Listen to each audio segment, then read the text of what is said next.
السلام علیکم، میں ہوں بطول راجپوت اور آپ دیکھ رہے ہیں ریڈ زون فائلز اور میرے ساتھ فہد حسین صاحب موجود ہیں. فہد صاحب، we have got a lot of stories today. بالکل، آج تو بہت ہی بڑا دن ہے. بلکہ سمجھ نہیں آ رہی پہلے کیا ڈسکس کریں، لیکن پھر بھی پرائیورٹائز تو کرنا ہے. بالکل. تو ٹاپ اسٹوریز ہے کہ فوج سے مذاکرات کا خواب ادھورا رہ گیا ہے. لگ تو رہا ہے کیا ہوگا. پی ٹی آئی کے ساتھ اس سے بھی بات کریں گے. اور آپ حوالہ دے رہی ہیں D G I S P R کی پریس کانفرنس. بالکل، وہاں پہ انہوں نے کچھ اس طرح کی باتیں کی. بالکل. اور بنگلہ دیش میں انقلاب، خطے میں نئی سیاست کا آغاز ہو رہا ہے. بہت بڑی خبر ہے، انپریسیڈنٹڈ. اور جو امیجز آ رہے ہیں وہاں سے اور حکومت کیا آپ کو فلیش بیکس تو نہیں ہو رہے تھے؟ مجھے بہت سارے ہو رہے ہیں، لیکن ابھی ذرا اس میں بات کرتے ہیں. ٹھیک ہے. اور ایک اور ٹاپ اسٹوری کہ پاکستان میں اپوزیشن کی بھاگ دوڑ مگر فائدہ کس کو ہے؟ ہاں، اب یہ دیکھیں کہ کدھر جاتے ہیں معاملات، کیونکہ آج کی جو پریس کانفرنس ہے اس کے بعد بہت سارے سوالات اٹھ گئے ہیں اور مذاکرات کی بات ہو رہی تھی. وہ کہا جاتا ہے ٹاکس اباؤٹ ٹاکس، تو ٹاکس اباؤٹ ٹاکس کدھر جا رہی ہے؟ جسٹ ٹاکس.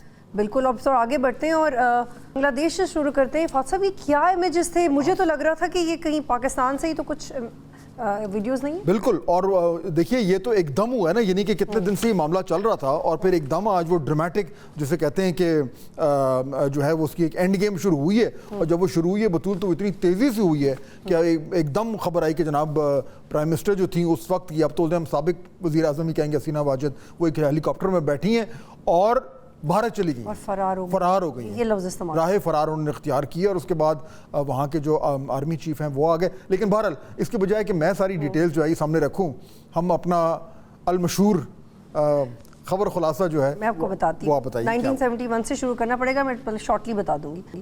بنگلہ دیش میں 1971 کی جنگ لڑنے والوں کے بچوں کو سرکاری نوکریوں میں 30% کوٹا دیے جانے کے خلاف گزشتہ ماہ کئی روز تک مظاہرے ہوئے، جس کے بعد سپریم کورٹ نے کوٹا سسٹم کو ختم کر دیا تھا. مگر طلبہ نے اپنے ساتھیوں کو انصاف نہ ملنے تک احتجاج جاری رکھنے اور سول نافرمانی کی کال دے دی تھی. احتجاج کے دوران گزشتہ 2 ماہ میں 300 سے زیادہ لوگ جاں بحق ہوئے. گزشتہ روز اتوار کے دن سینکڑوں لوگ اپنی جان سے ہاتھ دھو بیٹھے. بنگلہ دیشی فوج نے وزیر اعظم کو مستعفی ہونے کے لیے 45 منٹ کی ڈیڈ لائن دی تھی. بنگلہ دیشی وزیر اعظم شیخ حسینہ واجد ملک میں کوٹا سسٹم کے خلاف ہونے والے مظاہروں کے بعد اب مستعفی ہو چکی ہیں. بنگلہ دیشی آرمی چیف جنرل وقار الزمان نے قوم سے خطاب کرتے ہوئے کہا اب عبوری حکومت کے قیام کے لیے بات چیت جاری ہے. اور ایک جملہ میں ایڈ کر دوں کہ انہوں نے یہ بھی کہا تھا کہ اب سب ٹھیک ہو جائے گا. آل از ویل کہا انہوں نے. آل از ویل دیٹ اینڈز ویل. لیکن ابھی اینڈ ویل تو نہیں ہوا. ابھی تو دیکھتے ہیں کہ معاملات کدھر جا رہے ہیں. لیکن اس وقت یہ صورتحال تو جو اس وقت جو موجودہ جو لیٹسٹ اپڈیٹس ہیں وہ یہی ہیں کہ انٹرم گورنمنٹ انہوں نے کہا ہے کہ ہم فارم کر رہے ہیں اور لیکن بیسکلی بنیادی طور پر اب بنگلہ دیش کی جو فوج ہے وہ اس وقت ملک کو چلا رہی ہے. اچھا، اب یہ بالکل آپ نے جس طریقے سے کہا کہ بالکل یہ ایک بہت ہی ڈرمیٹک ڈیولپمنٹ ہے اور بڑی تیزی سے انریول ہوا ہے یہ معاملہ. اور جس طرح کہ بھی آپ نے خبر خلاصے میں بھی بطول بتایا کہ یہ جو مظاہرے ہیں بڑے عرصے سے چل رہے تھے اور جو حکومت تھی حسینہ واجد صاحبہ کی، وہ وہی کر رہی تھی جو عام طور پہ حکومتیں کرتی ہیں کہ جی اگر کوئی اس طرح کا ان کی جو حکمرانی ہے یا ان کا جو تختہ ہے اس کو چیلنج ہو رہا ہے تو اس پہ ڈنڈا استعمال کرو. تو انہوں نے ڈنڈا استعمال کیا، سپریشن ہوئی، ہلاکتیں دیکھیں یعنی بہت بڑی رینج آ رہی ہے، کہیں تقریباً 90 سے لے کر اور 300 تک جو ہلاکتیں ہیں ان کا ذکر ہو رہا ہے. انٹرنیٹ جو ہے وہ بند کر دیا گیا. یعنی وہ تمام چیزیں جو بطول عام طور پہ لوگ سوچتے ہیں کہ آج کل کے زمانے میں نہیں ہو سکتا، خاص طور پر ایسی جگہوں پہ، ایسے ممالک میں جہاں پہ ایک ڈیموکریٹک سٹرکچر موجود ہے. اب اس میں جتنی بھی کمزوری ہو لیکن وہ ایک سٹرکچر تو ہے، پارلیمنٹ بھی ہے، گورنمنٹ بھی ہے، اپوزیشن بھی ہے، وہ تمام تر چیزیں. لیکن جس طریقے سے بنگلہ دیش کی گورنمنٹ جو ہے وہ ملک کو چلا رہی تھی سٹارٹنگ فرام دی الیکشنز، یعنی الیکشن میں جو ہے وہ اپوزیشن کو انہوں نے کہیں کا چھوڑا ہی نہیں، ان کو پکڑ کے ساروں کو جیلوں میں ڈال دیا آگے پیچھے کر کے. اور وہ ایک طریقے سے الیکشن کیا تھے، الیکشن جس طرح بھی تھے وہ کر کے وہ آ گئیں. اور اس کے ساتھ ساتھ جو ہے وہ دہائیوں سے، یعنی مطلب کم از کم بہت ہی لمبے عرصے سے جو ہے وہ یہ پاور میں ہیں. اور کہا جا رہا تھا کہ نہ صرف یہ کہ وہ مکمل طور پر بنگلہ دیش کا جو سرکاری سٹرکچر ہے اس پہ حاوی ہیں، بلکہ ان کی فیملی کی بھی بڑی بڑی کہانیاں تھیں کہ انہوں نے بھی ماشاءاللہ کوئی موقع ہاتھ سے نہیں جانے دیا اپنے آپ کو انریچ کرنے کا. تو غرض یہ کہ ایک سٹرینگل ہولڈ تھا. لیکن ultimately at the end of the day وہ سٹرینگل ہولڈ کتنا جو ہے وہ اسٹرانگ ہوتا ہے اور کتنی جلدی وہ ریت کی، جس طرح ریت آپ کے ہاتھوں سے نکلتی ہے اس طریقے سے وہ نکلا اور یہ ہوا. اچھا، اب آبویسلی معاملات جو ہیں وہ انسرٹن ہیں. ابھی دیکھتے ہیں کہ انٹرم گورنمنٹ کیا ہوگی. فوج مارشل لا تو نہیں لگایا, نارملی تو اس طرح کے حالات پیدا ہوتے ہیں تو باقاعدہ مارشل لا لگ جاتا ہے, وہ نہیں لگا. انہوں نے کہا ہے کہ جی ہم کو انٹرم گورنمنٹ رکھیں گے, لیکن فار آل پریکٹیکل پرپسز تو بطور اس ٹائم فوج بنگلہ دیش کو کنٹرول کر رہی ہے. That's the reality. کہنا میں یہ چاہوں گا, دس از, انگریزی میں کہتے ہیں کہ it cuts very close to home. یہ دیکھیے and where is the home, جو اس وقت پاکستان میں ظاہر بات ہے ہم سب یہ دیکھ رہے ہیں جو کچھ ہو رہا ہے, اور بہت سارے لوگ ریلیٹ بھی کر رہے ہیں, اور اگر وہ ریلیٹ کر ررہے ہیں تو وہ نیچرل سی بات ہے. دیکھیے کیسے کتنی سملیرٹی ہے امیجز میں, لوگوں کے ایٹیٹیوڈ میں. آئی ہیو ٹو سے دس کہ جس طرح سے وہ کسی نے مور اٹھا لیا تھا لاہور میں, وہ انہوں نے بطخ اور بکری اٹھا. چلے میں اب بہت زیادہ ہم پیرل ڈرا نہیں کرتے, لیکن ایک چیز تو کلیئر ہے, میں یہ ضرور کہنا چاہوں گا. دیکھیے Bangladesh economically was doing very well, یا مطلب میں یہ نہیں کہوں کہ فوراً ابھی تو بہت سارے مسائل ہو گئے تھے. ریزیلینس کی بات کریں نفاد صاحب, یہ کہا جاتا تھا کہ دیکھیں جی بنگلہ دیش کا اکنامک میریکل ہے, وہاں پہ کس طریقے سے انہوں نے اپنی اکانومی کو گرو کرایا ہے, ان کا پر کیپٹا انکم کہاں چلی گئی ہے, ان کی جو ٹیکسٹائل انڈسٹری ہے خاص طور پر وہ کہاں سے کہاں پہنچ گئی ہے, وہ کتنا زیادہ فارن ایکسچینج کما رہے ہیں, ان کے جو ڈالر ریزروز ہیں وہ کہاں پہ پہنچے ہوئے. یعنی یہ ایک طریقے سے آپ کو یہ ایک ایگزامپل دی جاتی تھی کہ اس طریقے سے بھی گورنمنٹس اور ملک جو ہیں وہ ترقی کر سکتے ہیں. اس طرح کے حالات میں جب آپ کا پولیٹیکل سٹرکچر سٹیبل نہ ہو تو ایک دم آپ نے دیکھا کہ کس طریقے سے ایک انریولنگ ہوئی ہے. بطول میں یہ صرف یہ کہہ رہا ہوں, بہت زبردستی پیرلز بھی ڈرا نہیں کرنے چاہیے. ہر چیز, ہر سچویشن مختلف ہوتی ہے, اس کی ریکوائرمنٹس, اس کے جو ہے وہ حالات مختلف ہوتے ہیں. لیکن اس وقت پاکستان میں ہم اس طرح کی ایک سچویشن کو فیس کر رہے ہیں جہاں پہ اکنامکلی بہت بڑے چیلنجز ہیں, فار گریٹر دین جو بنگلہ دیش فیس کر رہا تھا. مور امپورٹنٹلی پولیٹیکلی ہم لوگ ابھی بھی جو ہے وہ سٹیبل نہیں ہو پا رہے, اور اگر وہ سٹیبلٹی نہیں ملے گی تو کسی وقت بھی کہیں بھی کچھ ہو سکتا ہے. We must learn lessons. یعنی دیکھیں اب ہر شخص جو ہے وہ کہتا ہے دیکھیں جی ملک کیسے چل رہا ہے, انسرٹنٹی ہے, کوئی طریقہ نہیں, کوئی آخری بات یہ نہیں سمجھ آ رہی کہ کس طریقے سے چیزوں کو آگے لے کے چلیں. الیکشنز کے اوپر سوال اٹھا ہوا ہے, الیکشنز کے بعد جو ہیں وہ معاملات جو ہیں وہ کدھر جا رہے ہیں. ایک طرف تو یہ چل رہا ہے, سو ہم اس پہ ذرا تھوڑا سا بات کرنا چاہیں گے, مگر دوسری طرف آج کے دن جو آئی ایس پی آر کے ڈی جی نے پریس کانفرنس کی ہے وہ بھی ایک طریقے سے جو ہے جو جس سچویشن کی ہم بات کر رہے ہیں پاکستان میں اس سے وہ ڈائریکٹلی جڑتا ہے.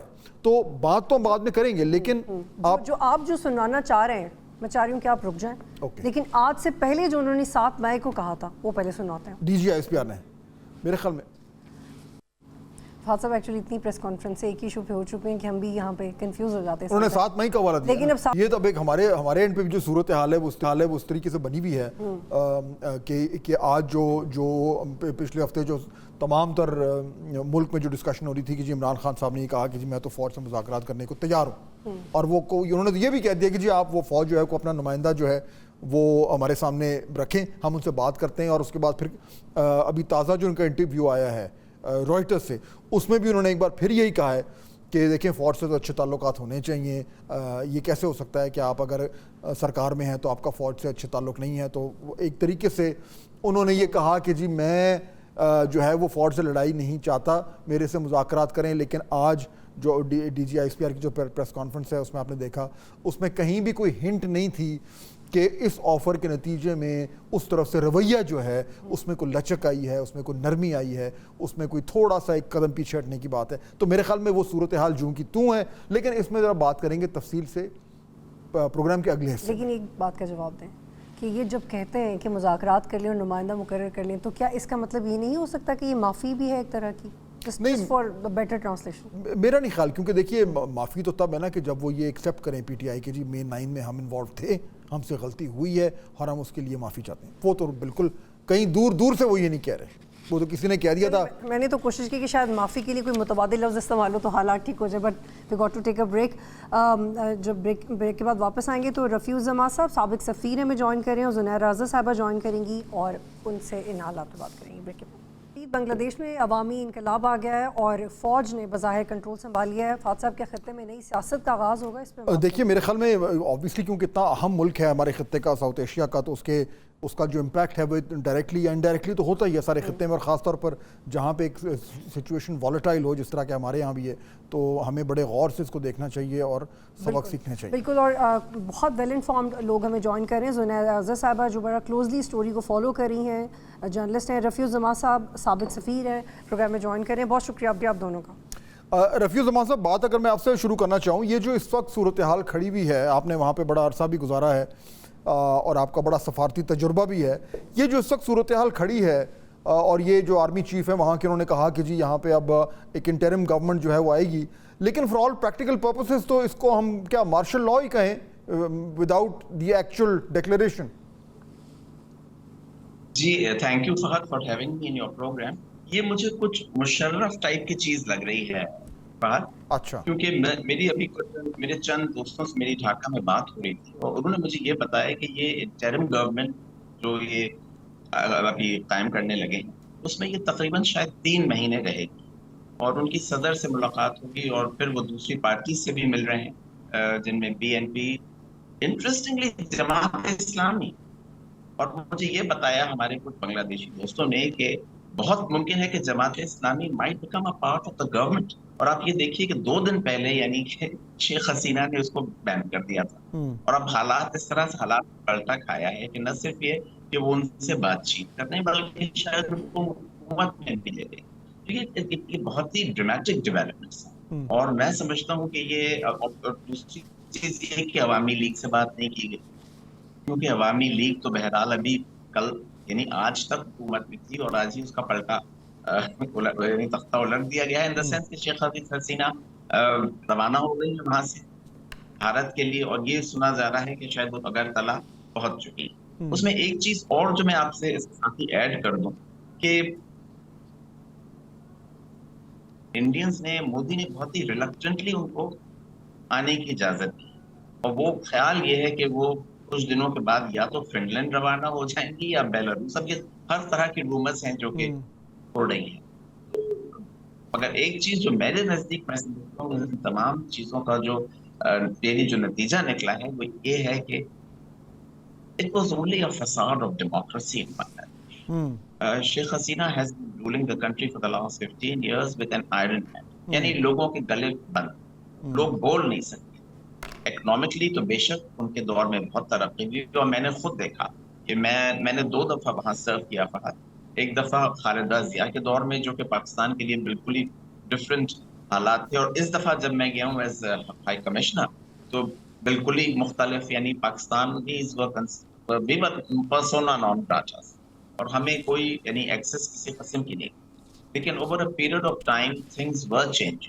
لیکن اب جو حالات جیسے رہے تھے جس میں کہ ابھی بھی پاکستان کے اوپر کچھ یعنی رومرز ایسی اڑی کہ جی پاکستان نے کہا ہے کہ ہم سپورٹ کریں گے جو ڈسگرنٹلڈ ایلیمنٹ سے، جو کہ ایبسولوٹلی ربش. اچھا، میں یہ پاکستان والا جو اینگل ہے رفیع الزمان صاحب، میں اس پہ ذرا واپس آتا ہوں کیونکہ امپورٹنٹ ہے and I think we need to discuss this. But اس سے پہلے ذرا اگر زنیرہ اظہر صاحبہ سے بھی بات کر لیں. زنیرہ، یہ جو آپ صبح سے ان ڈیولپمنٹس کو بڑی کلوزلی دیکھ رہی ہیں، اور یہ جس طرح کہ رفیع الزمان صاحب بات کر رہے تھے کہ یہ ایک دم انریولنگ تو بڑی فاسٹ ہوئی ہے، حالانکہ معاملہ تو بڑے عرصے سے چل رہا تھا.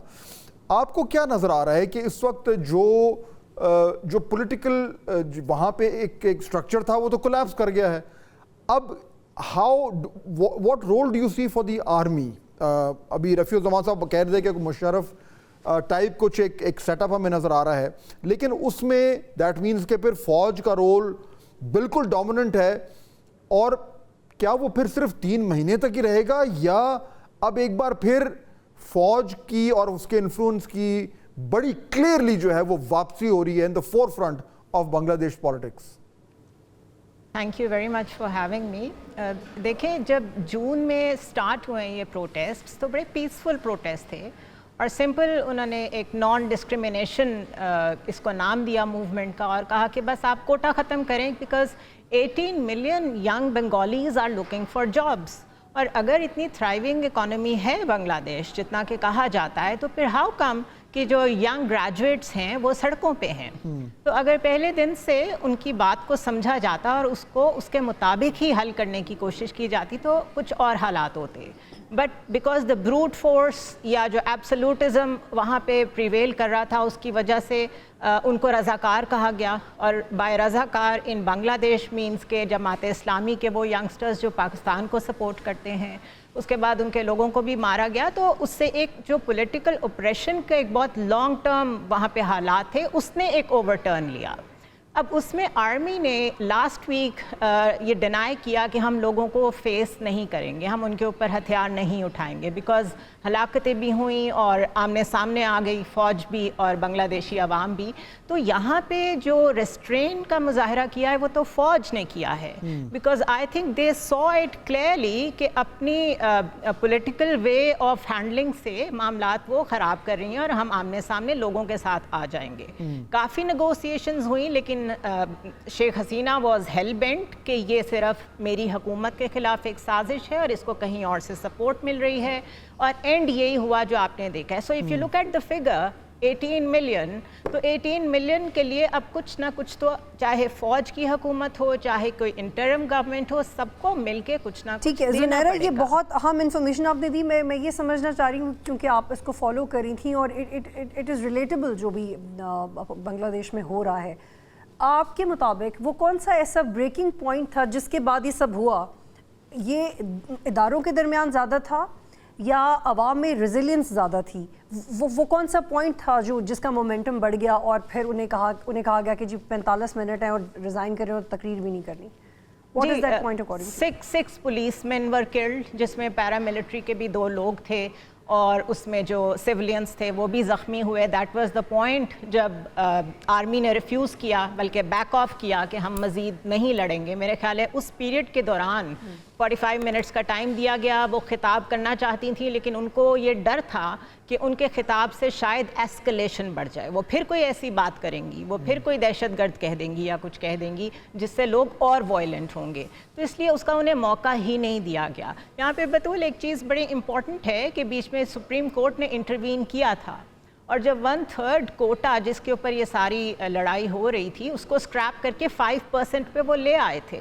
لیکن پروٹیسٹرز اتنے ویجیلنٹ تھے کہ وہ یہ سمجھ رہے تھے کہ 1/3 ایگزیکٹو کنٹرول ہے, اگر 5% ایگزیکٹو کنٹرول بھی وہ ٹاپ اپنے پاس رکھ لیں تب بھی ہمارے لیے جگہ نہیں بنے گی into the system. So it was not only about the jobs, it was also about the executive branch جس کے ذریعے سے وہ پولیٹیکل کنٹرول لے کے چل رہی تھیں اپنا. اچھا رفیع زمان صاحب یہ بتائیے کہ اب یہ جو ظاہر بات ہے فوج نے آ کے اور معاملات کو سنبھالا ہے, وائلنس کو روکنا تھا, لا اینڈ آرڈر کی سچویشن تھی. اب جو پولیٹیکل سٹرکچر ہے, آپ نے پہلے کہا کہ فساد تھا ایک ڈیموکریسی کا, اب آپ کو کیا نظر آ رہا ہے کہ یہ فساد ختم ہو جائے گا, اب یہ ایک نئے طریقے سے معاملات چلیں گے, یا یہ بس ایک لمیٹڈ سی انٹرونشن ہے, اس کے بعد الیکشنز ہوں گے, نئی گورنمنٹ آ جائے گی اور فوج واپس بیرکس میں چلی جائے گی؟ فہد, میرا خیال ہے کہ things will take a positive turn. لوگوں میں ایک جوبیلیشن کی فیلنگ آ گئی ہے. جو لوگ سڑکوں پہ اس وقت ہنگامے کر رہے تھے وہ اب سیلیبریٹ کر رہے ہیں. زنیرہ اگر آپ اسی جو بات ہو رہی سوال ہے اسی کو اگر آپ لے کے چلیں آگے, کہ اب یہ سٹرکچر چینج ہوتا نظر آ رہا ہے آپ کو, یا یہ کہ لمیٹڈ ٹائم کے لیے یہ ایک نیا قسم کا نظام آیا ہے انٹرم, اور پھر واپس ایک جمہوری جو گاڑی ہے وہ واپس ایک جمہوری پٹری پہ چڑھ جائے گی؟ دیکھیں یہ ایک اینٹی عوامی لیگ سسٹم آئے گا کمپلیٹلی, بیکاز اگر آرمی چیف یہ کہہ رہے ہیں کہ جو بھی آپ کی ڈیمانڈز ہیں وہ ہم پوری کریں گے, آپ وائلنس ختم کر دیں, اٹ سمپلی مینس کہ ایک کمٹمنٹ ہوئی ہے. اور اس میں انہوں نے انٹرم گورنمنٹ کا جو نام لیا ہے انہوں نے پولیٹیکل پارٹیز سے اور صدر سے بات کرنے کے بعد کہا ہے. تو میرے خیال ہے it is going to be a interim set up, اور جب چیزیں تھوڑی سی کنٹرول میں آ جائیں گی جس میں پالیسی چینجز لازمی انہیں دینے پڑیں گے لوگوں کو, اس کے بعد شاید فریش الیکشنز ہوں. But for now it's interim government جس کا حصہ ہوگی فوج. بہت وائلنٹ فیس وہ اس وقت نہیں اپنا دکھانا چاہے گی آرمی. اگر رفیع زمان صاحب ہمارے ساتھ موجود ہیں. اچھا اس میں بطول جو ایک امپورٹنٹ بات ہے جو میرے خیال میں بھی زنیرہ بھی اس کا ذکر کر رہی تھی کہ اس میں عوامی لیگ کا تو صفایا ہو گیا, اب ظاہر بات ہے جو بھی سیٹ اپ ہوگا اس میں ان کی واپسی تو ہونی نہیں ہے.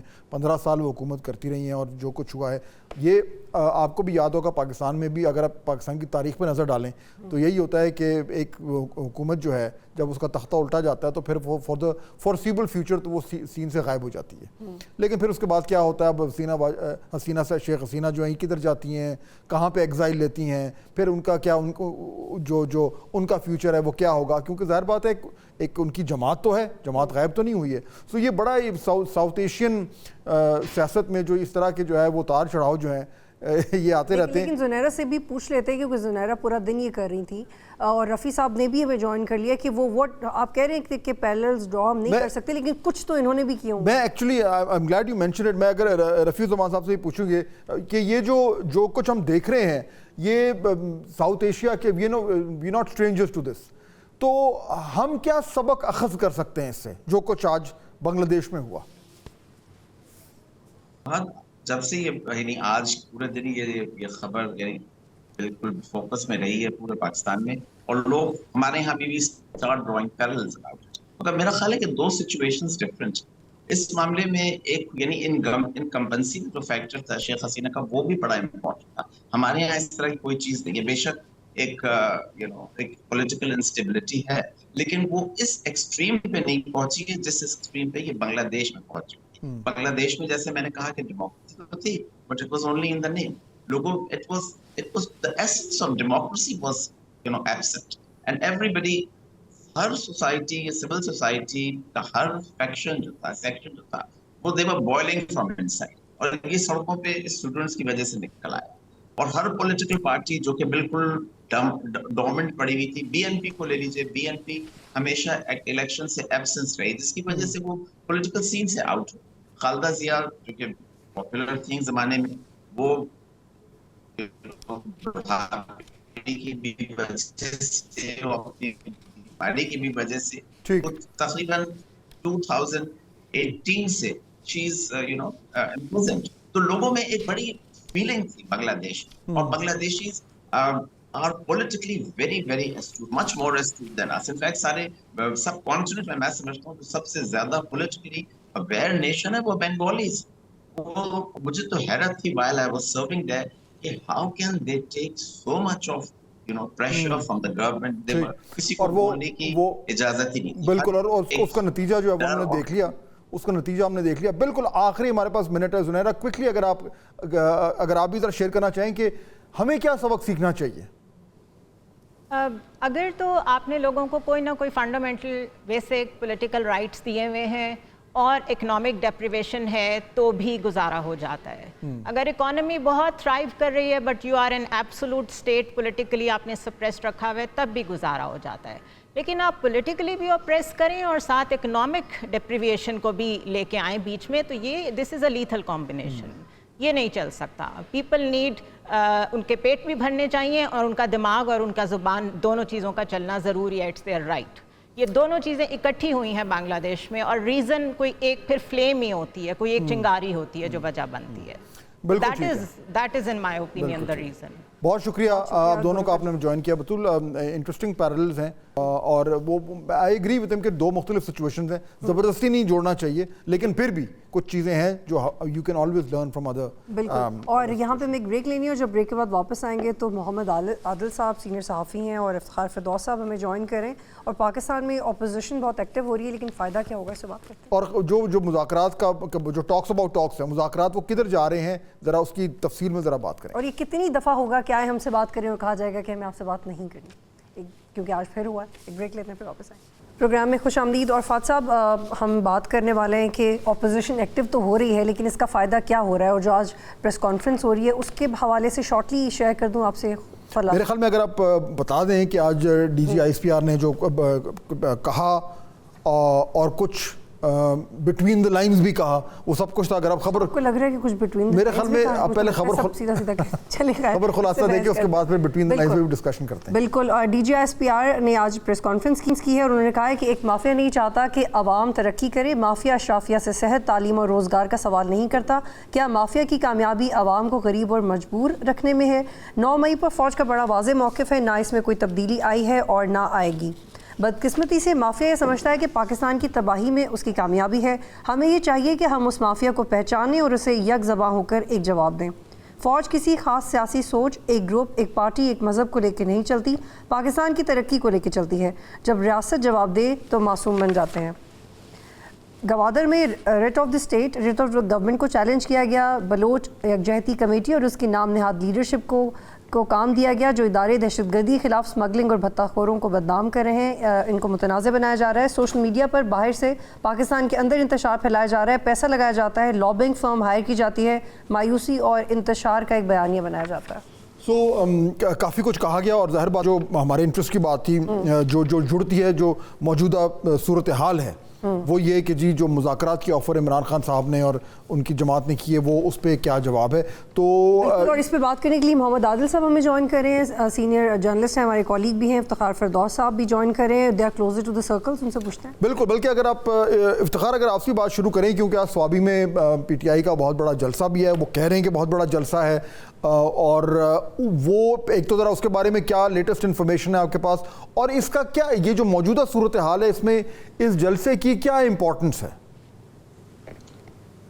فہد صاحب تحریک انصاف کی حکومت ہے، اوبویسلی ان کو کسی اور جگہ پر اس طرح اوپنلی بات کرنے کی اجازت بھی نہیں ہے، اور انہوں نے کوشش کی کہ اسلام آباد کے اندر ایسے ہی جلسے کرتے رہیں، لیکن اس قسم کی موومنٹ نظر نہیں ہے. ایک تو وجہ یہ ہے کہ حکومت میں ہونے کے باوجود وہ اپنی اتھارٹیریل جو ہے اپنی اتھارٹی کو مینٹین کرتے ہوئے لوگوں کو جو ہے وہ صوابی میں بلا رہے ہیں، لیکن اس سے زیادہ it is actually one of the stances جو پارٹی لے رہی ہے پی ٹی آئی اپنے موقف کے طور پر دکھانے کے لیے کہ ہمارے پاس ابھی بھی روڈ پاور موجود ہے، اور کہیں پر جو اسٹیبلشمنٹ کی اور فیڈرل گورنمنٹ کی ایک انسیکیورٹی ہے کہ کے پی جو ہے وہ ایک لانچنگ پیڈ کے طور پر جو ہے وہ استعمال ہو رہا ہے. یہ جلسہ اس میں مزید جو ہے وہ ایک اضافہ جو ہے وہ کرے گا، اینڈ اوبویسلی اس میں ایک کنفرنٹیشنل ٹون آپ کو سننے میں ملے گی. ابھی تک جتنی باتیں ہوئی ہیں جلسے میں اوبویسلی اس میں وہ بہت کلیئر ہے اور واضح پیغامات ہیں. ابھی اس کا ایک فل بلوم آیا نہیں ہے کیونکہ ابھی اس میں کافی خطبات جو ہے وہ رہتے ہیں لوگوں کے جو بات کریں گے، لیکن ایک کلیئرٹی ہے in terms of P T آئی کی طرف سے کہ اگر مذاکرات کی بات نہیں ہوتی تو پھر کنفرنٹیشن جو ہے وہ ضرور ہوگی. اچھا، یہ جو مذاکرات والا معاملہ ہے عادل صاحب، میں اور بطول بھی یہ پہلے ڈسکس کر رہے تھے، D G I S P R کی نے تو آج میرے خیال میں کوئی اس طرح کا کوئی انڈیکیشن نہیں دیا کہ جو مذاکرات کی آفر ہو رہی ہے، جو بار بار ہو رہی ہے، جو عمران خان صاحب جو کئی بار انٹرویوز میں یا صحافیوں کے ساتھ گفتگو میں کہہ چکے ہیں کہ بات بھی کرنی چاہیے، مجھے تو فوج سے اچھے تعلقات چاہیے، ان تمام تر جو آفرز کہہ لیں یا جو ایک طریقے سے ایک لچک جو پی ٹی آئی نے اپنی پوزیشن میں دی ہے، اس کے جواب میں آج کم از کم مجھے تو کوئی نظر نہیں آیا. آپ کیا ریڈ کر رہے ہیں کہ دوسری طرف سے کہیں کچھ کوئی ریسیپٹیونس ہے کہ معاملات کو آگے بڑھایا جائے، یا بالکل وہی پوزیشن ہے جو بڑے ہی کئی مہینوں سے ہم دیکھ رہے ہیں؟ بالکل فاضل صاحب، آج جو D G I S P R کی پریس کانفرنس ہے اس میں جو سب سے امپورٹنٹ چیز ہے، جو فارن فنڈنگ کا الزام تحریک انصاف جو پر لگایا گیا ہے کہ ان کی ساری جو کمپین ہے، جو بیانیہ ہے ریاست کے خلاف، وہ فنڈڈ ہے، اور جتنا بیرون ملک احتجاج کیا جاتا ہے وہ 127 مضامین کا ذکر جو انہوں نے اپنی پریس کانفرنس میں کیا، اس کا آج پہلی دفعہ اس قسم کا بیانیہ جو ہے وہ فوج کی طرف سے آیا کہ یہ ٹوٹل فنڈڈ کمپین ہے جو ایک پولیٹیکل جماعت جو ہے وہ فوج کے خلاف، ریاست کے خلاف چلا رہی ہے. تو یہ بڑا سخت آج state too dangerous for P T I. Adil Sahab, اس میں تو پھر کوئی یعنی جو آپ بات کر رہے تھے اس میں اور کوئی ابہام تو ہے ہی نہیں میرے خیال میں. پھر نہیں سر، بالکل ابہام نہیں ہے، اور آج پہلی دفعہ اسٹریٹ اوے انہوں نے فارن فنڈنگ کا اس پورے بیانیے کے اوپر جو ہے فارن فنڈنگ کی جو بات کی ہے، یہ تحریک انصاف کے لیے بڑا ڈیمیجنگ بھی ہو سکتا ہے، اور جو وہ بات چیت کے خواہش مند ہے اس پہ لگتا نہیں ہے، کیونکہ فوج آلریڈی اس سے پہلے ترجمان کہہ چکے ہیں کہ جو مذاکرات ہیں وہ پولیٹیکل جماعتوں کے درمیان ہوتے ہیں، فوج سے نہیں. تو فوج پہلے ہی اپنا اشارہ دے چکی ہے کہ وہ براہ راست جو ہے وہ ان سے مذاکرات نہیں کریں گے. اور پھر دوسرا، جب آپ کی بات چیت ہوتی ہے تو اس کے کچھ ایس او پیز ہوتے ہیں، کچھ ٹرمز اینڈ کنڈیشنز ہوتی ہیں، کچھ بیک گراؤنڈ پر کچھ معاملات طے پاتے ہیں, اس کے بعد جو ہے وہ چیزیں منظر عام پر آتی ہے. یہاں پر اس طرح جس طرح سے عمران خان نے جو ہے وہ میڈیا سے گفتگو کرتے ہوئے مذاکرات کی دعوت دی, اس طرح کے جیسے سے جو مجھے نہیں لگتا کہ جو تحریک انصاف کی مشکلات ہیں وہ کم ہونی ہے یا کوئی بات چیت کا کوئی رستہ کھلنا ہے. اس کے لیے ضروری ہے کہ تھوڑا سا اپنے رویے میں ان کو اپنا سیریس پن دکھانا پڑے گا. جو ایک بیانیہ ان کا اتنا سخت بیانیہ ہے اور جس قسم کے مضامین ہم نے دیکھا ہے کہ وہ عالمی میڈیا کی زینت بنے ہیں, یا پاکستان کے اندر پاکستان کے باہر سوشل میڈیا پہ جس قسم کا پروپیگنڈا فوج کے خلاف یا کچھ اس کی قیادت کے خلاف ہو رہا ہے, تو اس طرح کے حالات پہ تو ممکن ہی نظر نہیں آتا کہ کوئی بات چیت کوئی پازیٹیو انداز میں آگے بڑھے. تو دونوں طرف سے تھوڑا سا تحمل بہت ضروری ہے.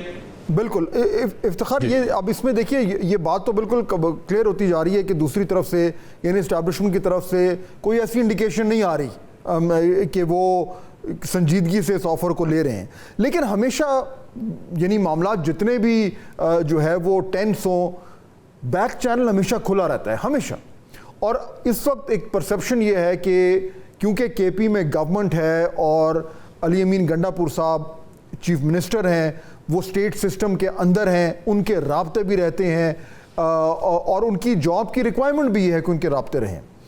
تو کیا یہ وہ بیک چینل ایسا ہے جس کے ذریعے تھوڑا سا ایک معاملات کو پی ٹی آئی اور اسٹیبلشمنٹ کے درمیان معاملات جو ہیں ان کو سلجھایا جا سکے, یا اور کچھ نہیں تو کم از کم وہ کمیونیکیشن جاری رہے؟ یہ بیک چینل کام کر رہا ہے؟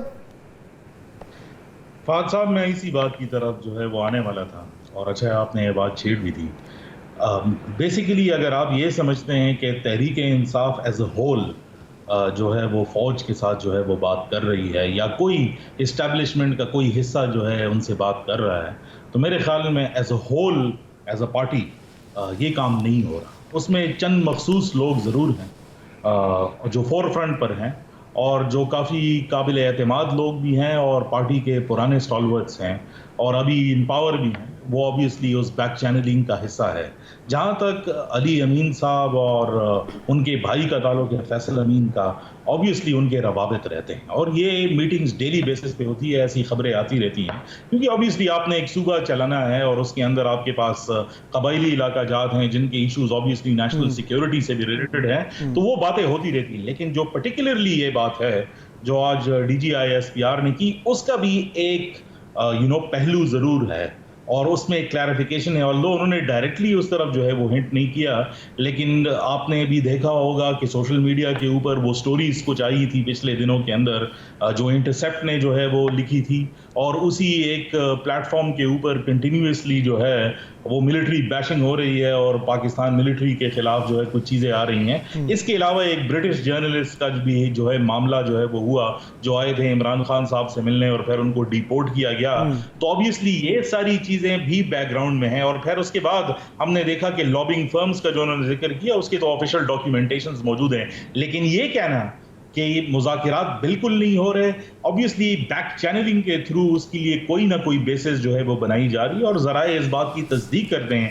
لیکن میں یہ سمجھتا ہوں کیونکہ تحریک انصاف کی جو لیڈرشپ سے بات ہوتی ہے, یہ آپس میں بھی اس بات پہ جو ہے وہ ڈیوائیڈڈ ہیں, اور بہت سارے لوگ ایسے سمجھتے ہیں کہ جو پی ٹی آئی کی کرنٹ لیڈرشپ جو پاور میں ہے شاید وہ کمپرومائزڈ ہے اور ان کی بات پر یقین نہیں ہونا چاہیے, اور جس کا ایک ونڈرفل کرسٹلائزیشن یعنی ہم جو بات کرتے ہیں اس کا جو ایک عملی جامع ہے وہ ایک پریس کانفرنس ہے جو آج سے تقریباً کوئی 5-6 دن پہلے پشاور میں ہوئی کہ کچھ پارٹی کے منسٹرز جو ہے کے پی کے وہ عمران خان صاحب سے مل کر جو ہے وہ آئے اور انہوں نے کہا کہ موجودہ گورنمنٹ کے پی کی گورنمنٹ جو ہے وہ کرپشن میں انوالوڈ ہے اور انہوں نے کچھ تبادلے کرائے. تو یہ کلیئر کٹ انسٹرکشنز جو ہے وہ آ رہی ہیں آبویسلی اپنی حکومت کے خلاف بھی.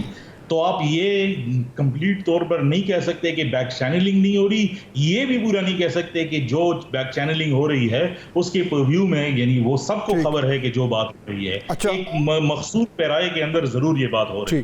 اچھا, اس میں نا بطول جو ایشو میں بھی عادل صاحب سے پوچھنا چاہ رہا ہوں کہ کئی دنوں سے ہم سن رہے ہیں کہ جی 2 مہینے میں کچھ ہونے جا رہا ہے, 3 مہینے میں کچھ ہونے جا رہا ہے, دسمبر میں کچھ ہونے جا رہا ہے. اکتوبر ہوپ کی بھی تو ہم بات کر رہے تھے. اکتوبر ہوپ کی ہم بات کر رہے تھے. گورنمنٹ پریشان ہے. سو میں تو کم از کم یہ انٹرسٹڈ ہوں جاننے میں کہ اب یہ جو ساری صورتحال ڈیولپ ہوئی ہوئی ہے اور جو آج کی پریس کانفرنس بھی ہو گئی, اس سے گورنمنٹ کس طرح کے سگنلز ریڈ کر رہی ہے. آئی تھنک یہ ایک سوال ہے جو بالکل اگر ہم عادل صاحب سے ذرا تھوڑی سی, کیونکہ اسلام آباد بیٹھے ہیں اور وہ بڑی غور سے چیزیں وہاں سن رہے ہوتے ہیں, تو عادل صاحب یہ گورنمنٹ کے حوالے سے کوئی لگ رہا ہے پریشانی آپ کو؟ دیکھیں سر, گورنمنٹ کو جو پریشانی ہے وہ جو سپریم کورٹ آف پاکستان میں تبدیلی آنی ہے اس کے حوالے سے معاملات ہیں, اور وہ اسی حوالے سے جو حکومتی وزراء جو ہیں وہ مسلسل اشارہ کر رہے ہیں, کیونکہ جو الیکشن کا جو ٹریبیونلز کے کیسز ہیں وہ بلاخر گھومتے ہوئے انہوں نے اعلیٰ عدلیہ میں ہی آنا ہے, اور اعلیٰ عدلیہ میں جو ججز کی اکثریت کا جو ہم نے مزاج دیکھا ہے وہ جو ہے وہ حکومت کے لیے جو ہے ایک کوشچن مارک ہے کہ اگر یہ کیسز جب اعلیٰ عدلیہ میں آئیں گے, سپریم کورٹ میں آئیں گے, تو اس وقت کس قسم کی صورتحال ہوگی.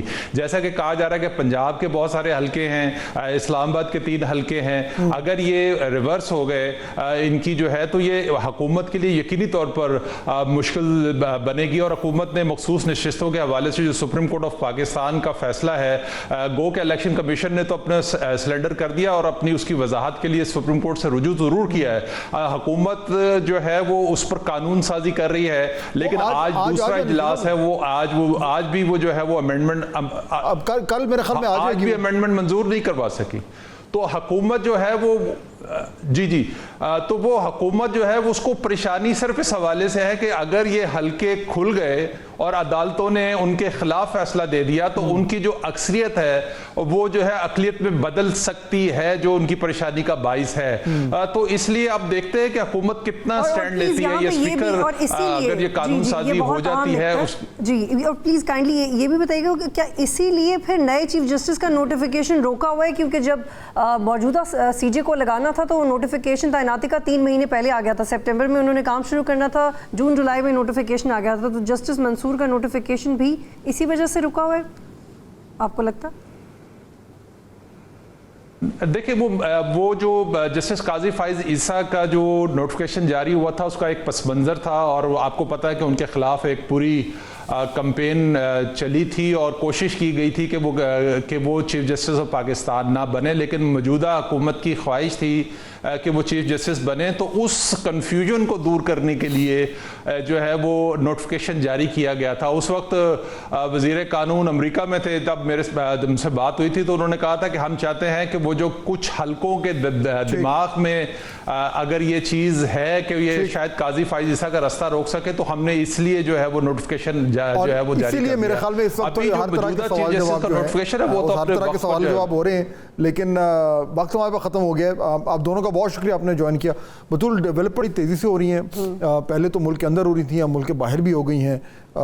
میرے خیال میں ہم صرف یہی امید کر سکتے ہیں کہ تھوڑا سا سینٹی جو ہے وہ پریویل کرے, اور یہ جو بالکل زیرو سم گیم بنی ہوئی ہے یہ نہ بنے. بالکل. پروگرام دیکھنے کا شکریہ, اللہ حافظ.